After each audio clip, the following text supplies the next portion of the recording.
Hey, it's VOD review time. So the patch hit, lots of changes came in, and one of the bigger changes was that John Caveat was nerfed pretty much across the board, or John Caveat type of decks, I should say. And Queensguard Skelliger received some nerfs, and that's the majority of the that's the key changes. So we're seeing a bit of a meta shakeup, and with the meta shakeup, I thought this is a great time to try and learn consume monsters or the monster faction in general. So what I found is actually that it's kind of surprisingly straightforward. And keeping in mind that before this, I played maybe a dozen multiplayer monster matches, and that was like when I first started playing months ago. Uh, but yeah, it's completely different from like Nilfgaard. Going into Nilfgaard, the John Caveat deck the other week, that was insane. It felt like like I mentioned in a previous VOD review, like it took me 100 games just to really get a handle on it. And granted, with this deck, I am at a 46% win rate, but I think that's somewhat because uh, this deck doesn't have a lot of good matchups right now at this moment. Granted, the whole reason I even started doing this particular deck archetype is because it was either between that and scoi'tael to learn a new deck in this new meta. But I picked this one in particular because Life Coach and Super JJ, that you can see up here, LC JJ, this is the deck they took to the #1 slot. And I mean, it's not necessarily like I'm going explicitly for this because it's a net deck, but because it is a lot of people are running Foglet monsters, and I don't really care for that. In general, I'd rather not have to resort to using weather because I think that's not the way I want to win, basically. And consume monster just seems interesting, and I like the leader, the unseen leader guy, and that's what prompted it. It's cool, and also there's a lot of little things to talk about in this deck. I won't go over too much of them, right? Because this is a VOD review. It's not a deck showcase, which I will be doing soon. But basically, one of my favorite cards in this deck, one of the sleeper hits, is this Succubus down here. So what that card does is that you can place it on your side, and it will just be a 6 strength gold, which is obviously not very good. Or you can place it on the opponent's side on a row. You pick the row, and it will, after 2 turns, or effectively like a turn and a half, your opponent only gets 1 turn to respond, basically. So after one of their turns, and it comes back to you, you will steal their highest strength unit on that row and transfer it over to your side. So I think I actually showcased it here in a second, so I won't go too much into it. But I think it's really cool. So what I initially thought it was, I initially was confused about it. I was like, why is this card good? I don't get it. It's a gold. Shouldn't there be a more obvious effect, right? Because I would always place on the other side, and I would think of it in terms of uh like in this situation right here, I would always think of it in terms of like, okay, so I'm getting 4 strength back. That doesn't seem very good. A 4 strength gold card swing. I thought maybe it was only supposed to be used in the situation in which they had like a super powered up minion up to like 40 strength or something, and then it would actually be worth it. But actually, it effectively works like this. You're not only taking away their unit, so it's like an Igni, right, or a Scorch. You're taking away those points, but you're also adding it to your board. So I kind of forgot about that second half, right? So it's, instead of a 10 strength swing, it's a 20 strength swing, -6. So that's 14 strength. The 14 strength gold card, that's not incredible, but this is just a 10 strength bronze unit with 2 armor. The 2 armor is not going to come in handy, and also it's not always going to have like an ability or whatever, but it's still pretty incredible. Also, I think it's a little bit sneaky, so maybe your opponent doesn't. Maybe there are some opponents that won't necessarily play around it all that well. So that's kind of the idea with that. And just in general in this deck, I think it's really interesting. It has 2, I think, distinct win conditions. One is, or let's say 2.5 actually. Yeah, one would be, the half would be Succubus. You're not going to win around just off Succubus, but it really helps. You can just kind of like limp along and win around that way.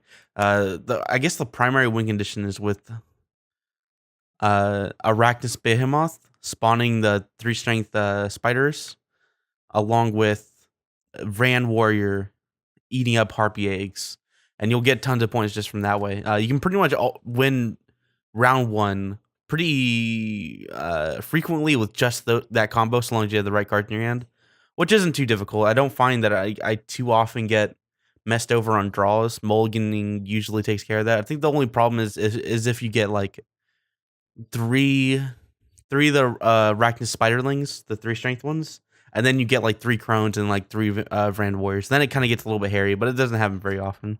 And then the second win condition is going into round 3 with your super powered up Neckers. Neckers are really fun. I really enjoy that card.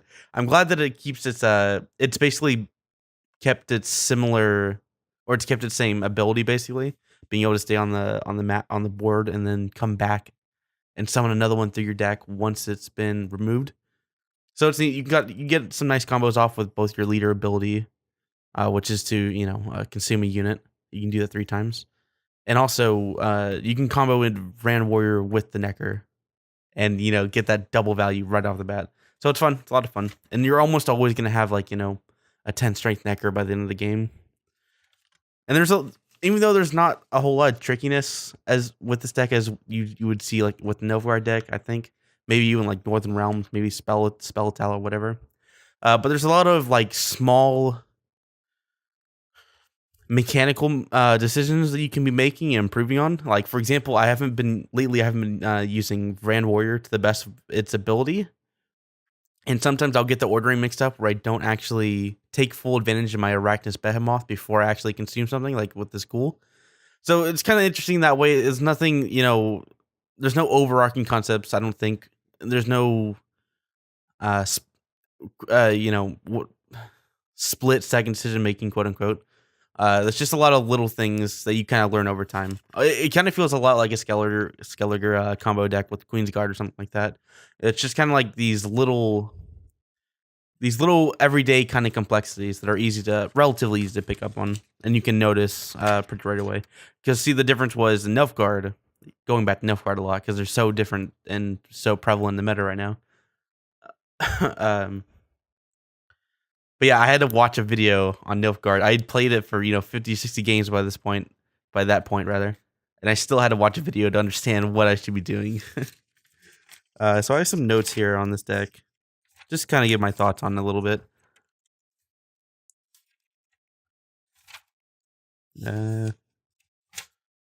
Yeah, there it is. Okay, so the 2 decks I've actually been going up against the most are Skellige and Nilfgaard.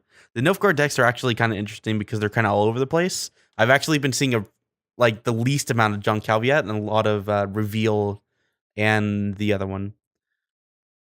I think that's pretty interesting. I like that Nilfgaard is kind of cycling through all these different deck archetypes during this meta shakeup. But it can be a pretty difficult matchup because one of the leader abilities can outright cancel your Succubus. Basically, you'll set up your Succubus to try and hit their high strength unit, and then they'll use their leader ability to just to return it back to their hand, right? And then they just play something else, and you lose your Succubus. You just gave them your 6 strength gold card for nothing. And then they have Biting Frost. In case you don't know, usually like in round 1, you'll have like a whole row of these Arachnid Spiderlings. And if they hit a Biting Frost off, then they're going to hit, 10, 15 units all at once. And you're hemorrhaging points. It really sucks. And since this deck doesn't have any weather clear, you just have to go with it. Thankfully, there's not too much weather, but when the weather does hit, man, does it hurt. And they get that through their mage dude. He doesn't have it up here right now, but... And then Skellige, the bears are rampant, man. They're just killing me. Because they hit since you're playing so many units, all these Spiderlings, all these Harpies and everything, it's hitting so many different things at once that it's hard to keep up in points. You just kind of lose all value. In addition to, destroying the Harpy eggs, so you can't get those extra bonuses. So the Skellige bears are really difficult to deal with right now.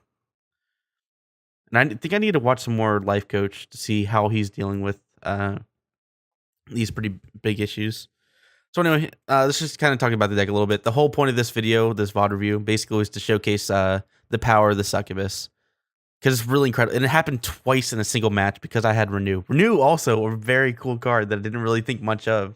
Because I was always thinking, kind of like with that one card that would tutor out a gold card, Royal Decree. when I kind of think of a gold card that doesn't actually do something by itself, I kind of almost want to just dismiss it. But Renew is actually really cool because in addition to allowing you to further go towards your win condition with like Succubus, it also allows you to steal your opponent's win condition through, or not necessarily steal it, but to use it against them. Like one time I pulled Tibor egg. I stole a Tibor egg and had 25 strength in round 3, 23 strength rather. So it's cool. Succubus is pretty great. There's a 28 strength gain, and I won by just a couple points. And also to note, the ordering was actually very important. This is around the time where I started to really consider I need to play Erectus Behemoth at the before I actually start doing any consumption. It looks like I still messed up here. Wait, where did the Behemoth come from?